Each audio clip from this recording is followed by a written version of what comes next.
Welcome back, Internet.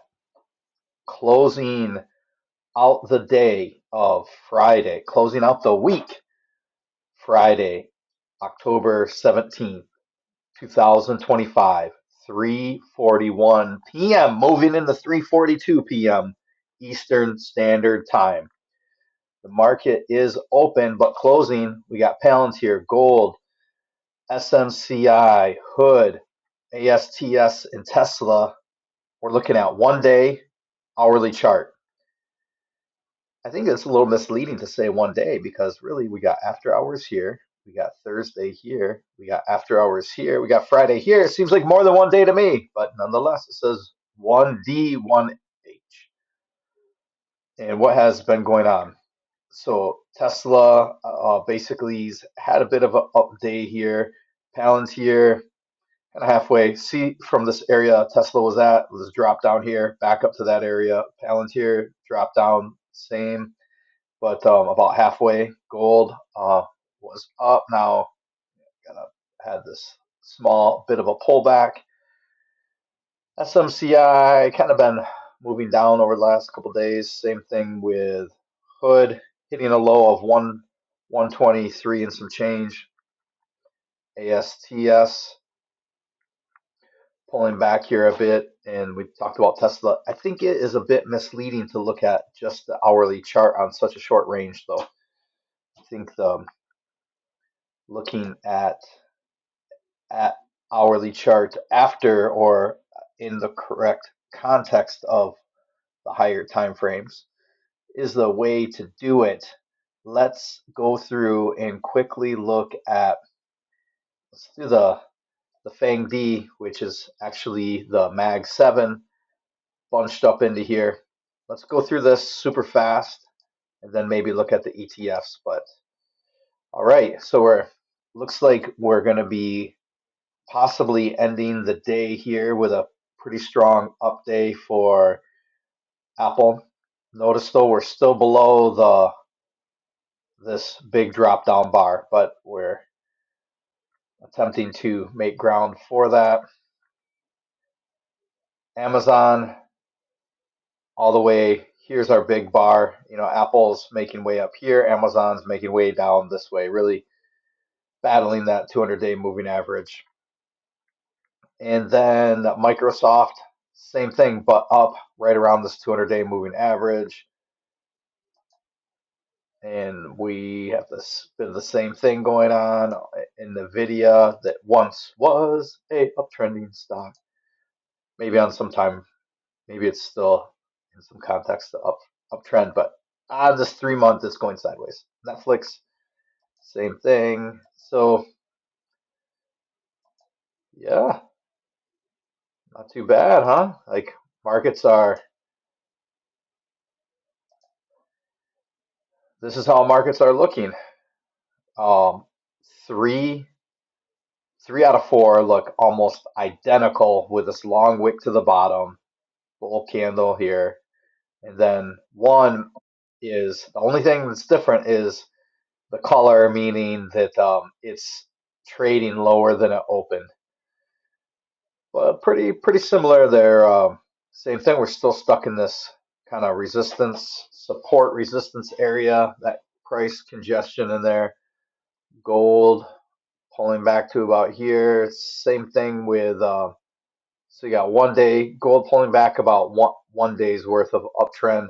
Silver pulling back about 2 days of trading back into here. Back maybe you want to call that 3 days. Not sure, but Bitcoin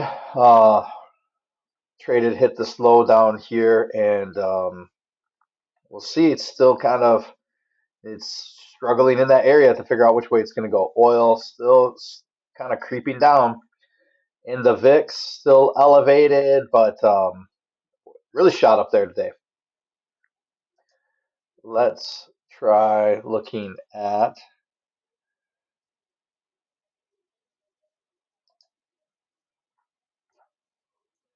my now is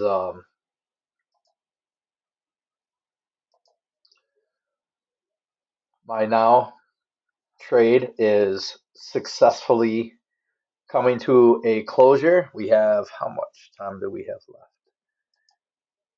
And less than 15 minutes. Right at 15 minutes, tiny bit less than 15 minutes left for the trading day, and it looks like it's going to be a complete success of expiring worthless. I did look at rolling it. If I would have rolled it in the very first maybe 30 minutes of the day, I probably could have got around 80 bucks, somewhere between maybe 50 to 100 bucks, with 75, 70 being seemingly pretty likely, maybe 80. But now is a little it's a little weird on getting fill, just because you see that you could get a fill because you see a mark on now doesn't mean you're gonna get it.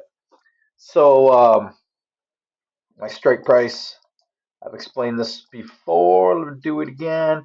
My strike price is for the call is at 970, so probably somewhere up in this area, and 850 for the strike price of the put. And yeah, so it's technically between 950 and 850. Yeah, it seems like it's gonna be there. Let's go through these real quick. So kind of this, I think we're gonna see some similar pattern to this big drop down, kind of moving up. Right now, it's in kind of like the top 50%. That it's still battling which side of the 50% are you gonna be? Is it gonna be on the top or the bottom? SPY, kind of the same thing. And QQQI, looking somewhat similar. I think the $52 area I've sold puts at before. I might look at doing that again. Whoopsie, another area might be 53. It'd have to get through this 53.50. Yeah, so not sure what if there's premium there or what the case may be with that. Oh, can't believe I just did that. Which one was I on? Holy guacamole, BTCI. Where did you go, BTCI there? I think this is what we're just on. No, I don't. Oh man, I can't believe it. Oh,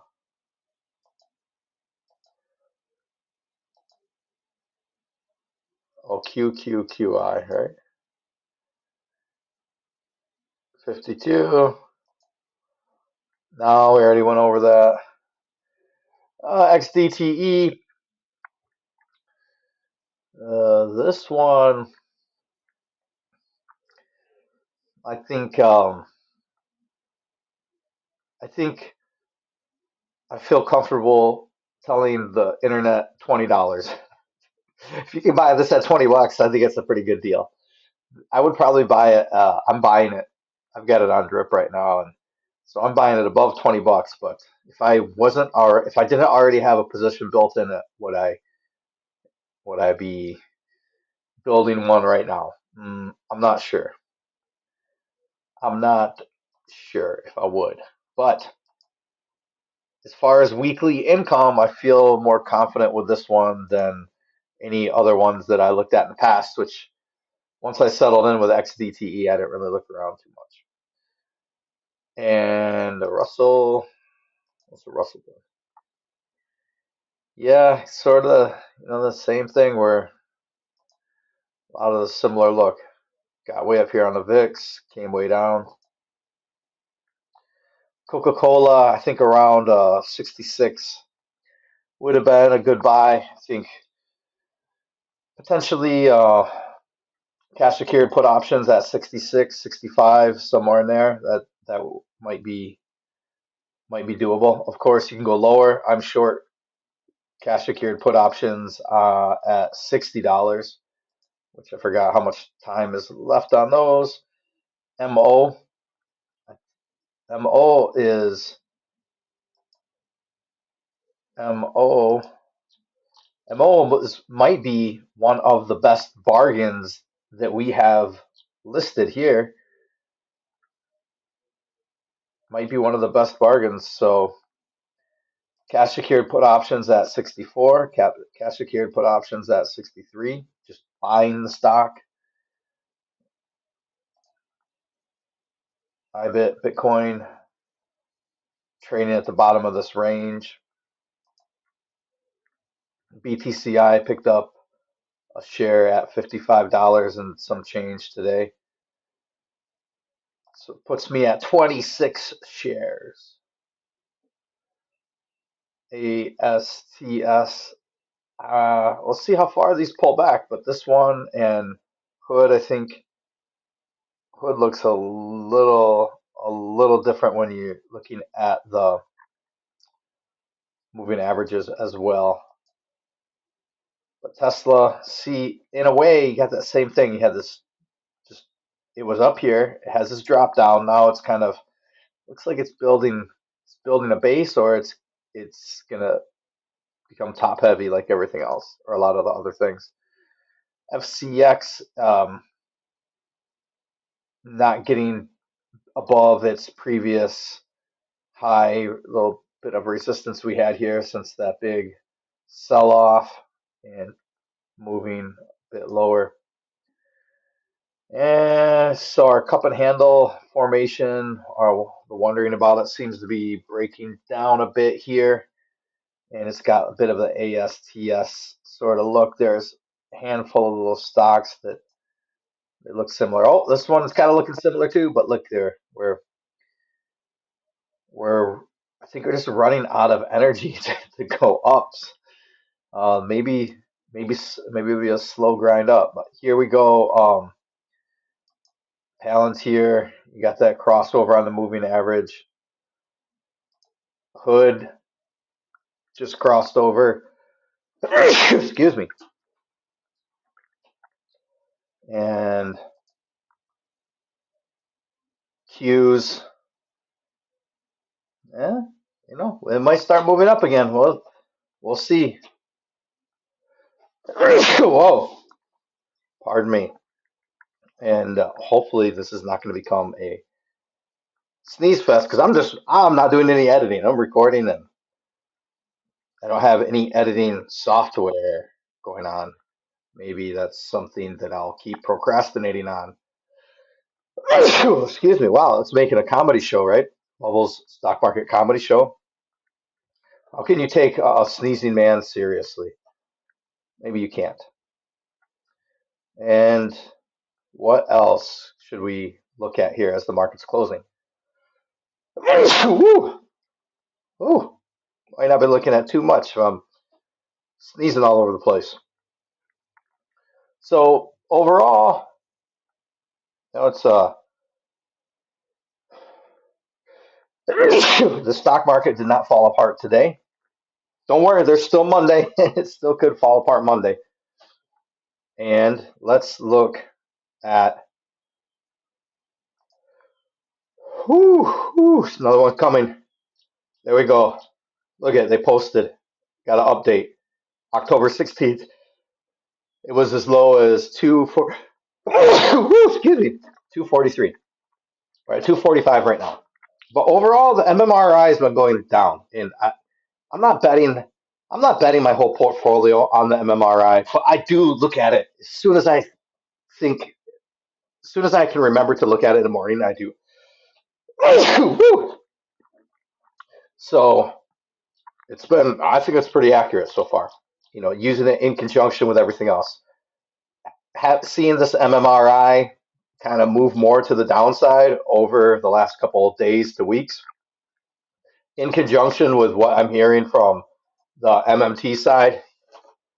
I think we got to be prepared for a crash. That's why I wear a seatbelt when I drive, or when I'm in a car. That's why I have insurance when I own a car. But at the same time, it's not paranoia. There's certain driving conditions that are a little more prone to accidents. Excuse me, prone to accidents. So we're kind of possibly in some of those times right now. We're looking from the armor class, which I suggest you should take. We're probably, in that armor one going into armor two type of conditions. So yeah, be vigilant. All right, with that, ladies and gentlemen, I'm closing this out. I'm going to watch the rest of the stock market and get myself to stop sneezing. God bless me. Thank you. And God bless you. Aloha. Bye bye.